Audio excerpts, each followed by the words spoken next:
Ndërojmë temën e informacionit dhe do të flasim për një fenomen me të cilin ballafaqohen banorët e lagjes Banjeshnica. Ende pa kaluar 10 ditë, personi i njëjtë sërish ka tentuar të grabizë nga shtëpitë e kësaj lagje. Dhe sërish kanë qenë banorët e kësaj lagje, ata të cilët kanë kapur në flagrancë personin që kishte tentuar të vidhte. Edhe më datë 6 prill, banorët e lagjes arritën të zbulojnë personin e njëjtë që kishte tentuar të vidhte nëpër shtëpitë e lagjes.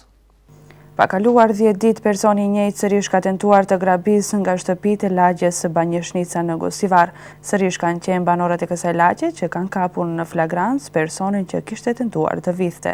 Kësaj radhe, ngjarja ka ndodhur rreth orës 23:30 minuta të ditës së enjte. Të rinjët e lagjes kanë hasur personin në fjalë duke u larguar me një televizor plazma në dorë. Pasi u ka shfaqur dyshimi, të rinjët e lagjes e kanë ndjekur dhe kanë arritur për pak çaste ta lokalizojnë. Në tentim për ikje, personi me iniciale AO nga Kavadari ka shpejtuar të fshet televizorin e grabitur përpara një objekti duke e mbështjellë me një qese të zezë. Të rinjët e lagjes e kanë kapur dhe e kanë thirrur policin. Disa minuta më vonë, policia ka arritur në vendin e ngjarjes dhe kanë prangosur grabitësin për ta përcjellë në stacionin policor. Nga atje kanë dhënë detale të reja rreth rastit, duke shtuar se procedura vijon dhe se brenda kohës do të dilet me një konkluzion. Më datë 6 prill, banorët e lagjes arritën ta zbulojnë personin e njëjtë që kishte tentuar të vidhte nëpër shtëpitë e lagjes. Banorëve të lagjes u është prezantuar si lypës, por ato kishin filluar të dyshojnë kur e kishin parë se në duar mban detergjente të shtrenjta me prejardhje nga shtetet e jashtme. Kur kanë filluar ta kontrollojnë, tek ai kanë gjetur disa produkte ushqimore, një parfum, doreza dhe një bateri që dyshohej se i ka përdorur për të kryer vjedhje.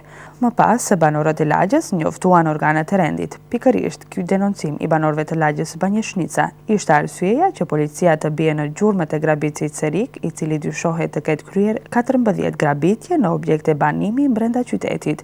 20 vjeçari me inicialet AO, pasi u arrestua, u nxor para gjyqit, edhe të njëjtit ju shqiptua 8 ditë para burgim për t'u lënë sërish i lirë.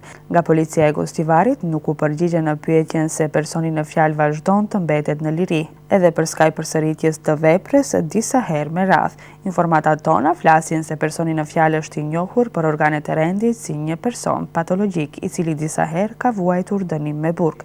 Në këtë lagje, por edhe në disa lagje të tjera të qytetit, ku një pjesë e konsiderueshme e banorëve ndodhen me punë të përkohshme jashtë shtetit, dukuria e vjedhjeve është tepër e përhapur.